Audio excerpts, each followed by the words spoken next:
आज Doubtnut app download करें। Doubtnut पर अपने सभी गणित, रसायन विज्ञान, भौतिक विज्ञान और जीव विज्ञान के डाउट्स का करो सफाया। बस प्रश्न की फोटो खींचो, एक ही प्रश्न को क्रॉप करो और तुरंत वीडियो सोल्यूशन पाओ। अभी डाउनलोड करें। प्रश्न है, लेंज का नियम बताएं। नियम की व्याख्या एक उदाहरण देकर करें। लेंज के नियम का परिणाम है इस कथन की व्याख्या करें। और दूसरा इसमें प्रश्न दिया गया है, दो लंबी समकक्ष अलग अलग व्यासार्धों और अलग अलग फेरों की संख्याओं वाली परिनालिकाओं के पारस्परिक प्रेरत्व के लिए व्यंजक निकालें। तो लेंज के नियम को समझने के लिए पहले हम समझते हैं कि विद्युत चुंबकीय प्रेरण क्या होता है। तो इसको हम ऐसे समझते हैं कि हमारे पास में मान लेते हैं एक परिनालिका है जो कि चित्र में इस प्रकार से दिखाई गई है। आप चित्र में देख सकते हैं कि ये परिनालिका है और इसको हमने एक गैल्वेनोमीटर से जोड़ दिया जिससे कि हम ये पता लगा सकें कि इसमें जो है धारा प्रवाहित हो रही है या नहीं हो रही है। इसके बाद में हमने एक चुंबक ली जो कि वो यहाँ पर रखी हुई है कुछ इस प्रकार से। ये इसका उत्तरी ध्रुव है और ये इसका दक्षिणी ध्रुव है। और हम जानते हैं कि जो चुंबकीय रेखाएं होती हैं वो उत्तरी ध्रुव से ऐसे बाहर की तरफ निकलती हैं। यदि आप इस चित्र में देखें तो ये हम ऐसे चुंबकीय रेखाएं बना देते हैं और इसको ऐसे अगर हम बनाएं तो आप क्या देख पा रहे हैं कि जो इसको कुंडली को काटने वाली चुंबकीय रेखाएं हैं वो दो हैं, एक ये है और एक ये है। तो अगर आप इसको यहाँ पर रोक दें, यानी कि इसका वेग अगर यहाँ पर शून्य हो तो इसमें जो धारा होगी वो भी शून्य होगी, इसमें कोई भी धारा प्रवाहित नहीं होगी। और जैसे ही आप इस चुंबक को आगे की तरफ लेकर जाते हैं तो क्या होता है, मान लीजिए आप इस चुंबक को आगे की तरफ लेकर गए, यानी कि अब आपका वेग जो है वो शून्य नहीं है। आप इसको यहाँ ले आए और इसका वेग इस बार शून्य नहीं है, कुछ इसका वेग है, तो ये इधर की तरफ लेकर आ रहे हैं इसको, तो वेग जो है वो शून्य से बड़ा है। अब क्या हुआ कि जो पहले चुंबकीय रेखाएं चार थी यहाँ पर, जिसमें से दो इसके बाहर ऐसे जा रही थी, एक ऐसे थी एक ऐसे थी, और दो इसको काट रही थी कुंडली को। तो अब क्या हुआ कि यहाँ पर चारों की चारों रेखाएं कुछ इस प्रकार से जा रही हैं। तो क्या हुआ कि चुंबकीय क्षेत्र यहाँ पर परिवर्तित हुआ। यही फैराडे का नियम है कि जब किसी कुंडली के अंदर चुंबकीय क्षेत्र परिवर्तित होता है तो उसमें धारा प्रवाहित होने लगती है। तो इसमें जो है तुरंत धारा प्रवाहित होगी, यानी कि I जो है वो शून्य नहीं रहेगा, उसका मान कुछ ना कुछ होगा। इसी प्रकार से अब अगर आप इसको यहीं रोक दें, यानी कि यहाँ लाने के बाद में इसको हमने रोक दिया, तो रोकने के बाद में इसका वेग शून्य हो गया। अब चुंबकीय रेखाएं उतनी की उतनी ही है, तो इसमें जो धारा है वो दोबारा से शून्य हो जाएगी। इसको फिर आप इधर की तरफ लेकर जाएंगे तो फिर इसमें जो है चुंबकीय क्षेत्र 4 से कम हो जाएंगी। तो इस प्रकार से इसमें हम क्या देख पाते हैं कि धारा तब प्रवाहित होती है जब जब ये आपकी चुंबक इस तरह से जो है गति करती है, और जब ये एक बार विराम अवस्था में हो जाती है तो इसमें धारा प्रवाहित नहीं होती। तो अब इसमें जो धारा की दिशा होगी वो जो दिशा होती है वो लेंज के नियम से हम लोग समझ पाते हैं। तो एक बार हम लेंज के नियम को देखते हैं कि क्या होता है। अब देखिए ये जो चित्र है ये लेंज के नियम को प्रदर्शित करता है। लेंज का नियम का जो है वो हमें ये बताता है कि इसमें जो धारा की दिशा होगी वो इस प्रकार से होगी कि ये जिस कारण से पैदा हो रहा है ये उसका विरोध कर सके। तो अब यहाँ पर हम ना कारण देखेंगे। क्या है कि ये नीचे की तरफ आ रहा है ऐसे, है ना, तो इसमें जो धारा प्रवाहित होगी वो इस प्रकार से होगी कि इसका जो ये सिरा बनेगा, यानी कि जो इसमें ध्रुव बनेगा वो कुछ इस प्रकार से बनेगा कि वो इसके नीचे आने का विरोध कर सके। तो आप जानते हैं कि उत्तरी ध्रुव है और अगर ये भी उत्तरी ध्रुव बन जाए तो एक दूसरे को प्रतिकर्षित करेंगे। तो हम जानते हैं कि जो उत्तरी ध्रुव है अगर इसका उत्तरी ध्रुव बनेगा तो इसमें जो धारा है वो कुछ इस प्रकार से प्रवाहित होगी।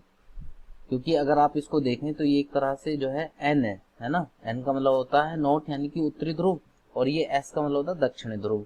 दूसरी तरफ अगर आप देखें तो ये जब ऊपर की तरफ जाता है ऐसे, तो यहाँ पर जो ध्रुव बनेगा वो कुछ इस प्रकार से बनेगा कि वो इसके कारण जिसकी वजह से पैदा हो रहा है उसका विरोध कर सके। तो पैदा ये इस वजह से हो रहा है कि चुंबक ऊपर की तरफ जा रही है तो इसका विरोध करेगा, ये चाहेगा कि चुंबक ऊपर की तरफ ना जाए, तो इसलिए इसको ये आकर्षित करने के लिए ये उत्तरी ध्रुव है और यहाँ पर ये दक्षिणी ध्रुव अपने आप बना लेगा, जिस कारण से धारा इस दिशा में प्रवाहित होगी, जैसा कि आप चित्र से देख पा रहे हैं।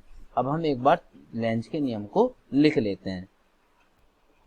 अब जैसा कि हमने देखा था कि लेंज का नियम यहाँ पर इस चित्र के माध्यम से हमने समझा था, तो हमने यहाँ लिखा कि जो प्रेरित विद्युत वाहक बल की ध्रुवता, यानी कि आप यहाँ पर ये जो ध्रुवता देख रहे हैं, ये जो है उत्तरी ध्रुव और दक्षिणी ध्रुव, वो इस प्रकार से होती है कि वह उस दिशा में धारा प्रवाह प्रवृत्त करे, यानी कि जो इसमें प्रेरित विद्युत वाहक बल है वो धारा को उस तरह से प्रवृत्त करेगा, यानी कि उस तरह से बहाएगा जैसे कि जो उसे उत्पन्न करने वाले कारक, यानी कि इसको उत्पन्न करने वाला कारक क्या है कि वो नीचे की तरफ ऐसे आ रही है। उत्पन्न करने वाले कारक यानी कि चुंबकीय क्षेत्र परिवर्तन। तो हमने क्या देखा कि जब ये नीचे की तरफ आता है तो इसमें चुंबकीय क्षेत्र परिवर्तित होता है, ये उसका विरोध कर सके। तो अभी हमने देखा कि ये जब नीचे की तरफ आ रहा था यहाँ पर उत्तरी ध्रुव, तो ये ऐसा ध्रुव बनाएगा कि ये इसको नीचे आने से रोके, यानी कि ये इसको प्रतिकर्षित करेगा। तो अब आप इस जो लेंज का नियम है इससे आसानी से ये समझ सकते हैं कि ये जो है ऊर्जा संरक्षण के नियम को का उसका परिणाम है। कैसे कि आप यहाँ पर क्या देते हैं, यहाँ पर इसको यांत्रिक ऊर्जा देते हैं और वो यांत्रिक ऊर्जा परिवर्तित होती है वैद्युत ऊर्जा में। तो ये ऊर्जा संरक्षण नियम का परिणाम है। जैसे कि इसमें पूछा था कि लेंज के नियम का परिणाम है, तो ये किसका परिणाम है? ये है ऊर्जा संरक्षण के नियम का। क्यों है? क्योंकि जब आप इसको यांत्रिक ऊर्जा देते हैं, यानी कि इधर उधर इसको जब गति देते हैं, तो वो गति की वजह से यहाँ पर धारा प्रवाहित होती है। तो ये किसका परिणाम है? ये है ऊर्जा संरक्षण के नियम का। तो हम यहाँ पर यह भी लिख सकते हैं। अब देखिए यहाँ पर हमने दो परिनालिकाएं ली हैं, दोनों का अक्ष एक ही जैसा है। इसका जो आप देख पा रहे हैं त्रिज्या R2 है, इसकी त्रिज्या R1 है। अंदर वाली जो परिनालिका है इसमें फेरों की संख्या N1 है, बाहर वाले में फेरों की संख्या N2 है। अभी हमें क्या करना है कि मान लेते हैं बाहर वाले में जो धारा प्रवाहित हो रही है वो I2 प्रवाहित हो रही है। इसके कारण अंदर क्या होगा, इसमें पूरे में एक चुंबकीय क्षेत्र पैदा होगा, जिसकी वजह से इसमें एक फ्लक्स पैदा होगा अंदर वाली कुंडली में। हम क्या कह रहे हैं कि कुंडली S2 के द्वारा कुंडली S1 में जो चुंबकीय फ्लक्स होगा वो क्या होगा। हम यहाँ पर लिख लेते हैं कि देखिए कुंडली S1 का S2 के कारण जो चुंबकीय फ्लक्स होगा, क्योंकि अंदर जो कुंडली में फेरों की संख्या है वो N1 है, तो ये होगा N1 और फ्लक्स φ1 होगा। और साथ में हम जानते हैं कि जो अन्योन्य प्रेरण गुणांक है वो M12 हम यहाँ पे लिखेंगे। और साथ में ये किसकी वजह से पैदा हुआ, ये हुआ धारा I2 के कारण। तो यहाँ पर जो M12 है वो क्या होता है, M12 का मतलब होता है यहाँ पर M12, इसको बोलते हैं अन्योन्य प्रेरण गुणांक। तो यहाँ लिख लेते हैं ये है अन्योन्य प्रेरण गुणांक। तो देखिए ये जो अन्योन्य प्रेरण गुणांक है M12 का यहाँ पर जो मतलब है वो ये है कि इस पहले वाली कुंडली का अन्योन्य प्रेरण किसके द्वारा, दूसरी वाली कुंडली के द्वारा। अब देखिए इसको हम कहते हैं कि समीकरण 1 है। अब देखिए हम जानते हैं कि जो चुंबकीय फ्लक्स होगा N1 φ1, इसका मान इसके बराबर भी होगा, यानी कि B और A के बराबर भी होगा। B किसके कारण, यानी कि इस दूसरी वाली कुंडली के कारण। और साथ ही अगर हम बात करते हैं कि इसमें फेरों की संख्या कितनी होगी, तो हमने अंदर वाले में फेरों की संख्या N1 मानी है ना। और अगर हम कह रहे हैं कि प्रति एकांक लंबाई में जो है उसके फेरों की संख्या वो ये छोटा N1 है, तो ये कितना होगा N1 बटा L के। तो इसमें जो पूरी फेरों की संख्या ये N1 होगी, इसका मान होगा N1 L के बराबर। तो हम क्या कह रहे हैं, अब हम पूरे इसके पूरे परिनालिका के लिए देख रहे हैं, तो इसको हम गुणा करेंगे किससे, N1 L से। तो अब आप यहाँ पर मान रखिए B2 का जो मान होगा वो होगा म्यू नोट और N2 और I2, और ये जो क्षेत्रफल होगा वो होगा पाई R1 की घात 2, साथ में N1 और L। ये हुआ हमारा N1 φ1। अब इसको अगर हम समीकरण 2 का नाम दे दें तो आप क्या देख रहे हैं कि समीकरण 1 और 2 से क्या होगा।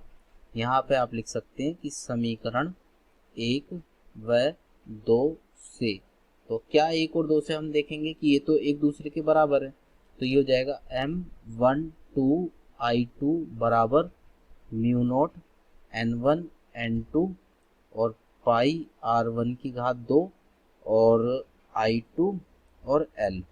तो I2 से ये I2 कट जाएगा और हमारा बचेगा M12 का मान, M12 बराबर होगा म्यू नोट N1 N2 पाई R1 की घात 2 L।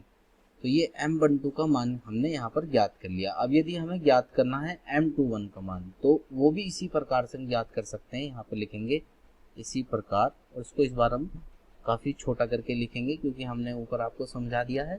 तो देखिए ये phi2 इसके लिए जो हम बात करेंगे कुंडली 2 में किसके द्वारा, कुंडली 1 के द्वारा, तो N2 phi2 इसका मान होगा M21 और I1 के बराबर, क्योंकि इसमें जो है अगर हम पहले वाली कुंडली में इसमें धारा प्रवाहित कर रहे हैं तो इसकी वजह से बाहर यहाँ पर जो है चुंबकीय फ्लक्स पैदा होता है।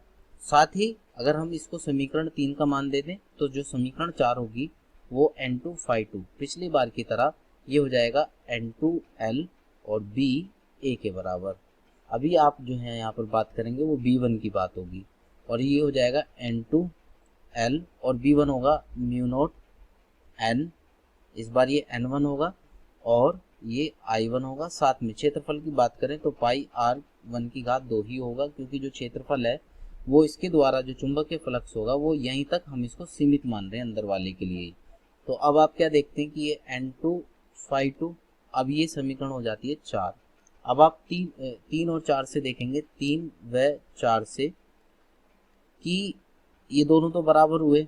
अब इन दोनों को अगर आप बराबर रखें तो M21 I1 का मान होगा N म्यू नोट को आगे लिख लेते हैं, म्यू नोट N1 N2 और पाई R1 की घात 2 और साथ ही I1 व L।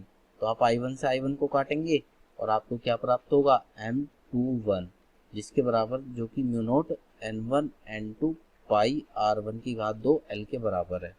तो अब आप क्या देखते हैं कि जो ये वाला M21 है वो किसके बराबर है, M12 के बराबर है। तो हम यह लिखेंगे कि अतः M12 बराबर होगा M21 के। धन्यवाद। कक्षा 6 से 12वीं से लेकर नीट, IIT, JEE वो एडवांस के लेवल तक 1 करोड़ से ज्यादा छात्रों का भरोसा। आज ही डाउनलोड करें डाउटनेट ऐप या व्हाट्सएप करें अपने सारे डाउट्स 8400 400 400 पर।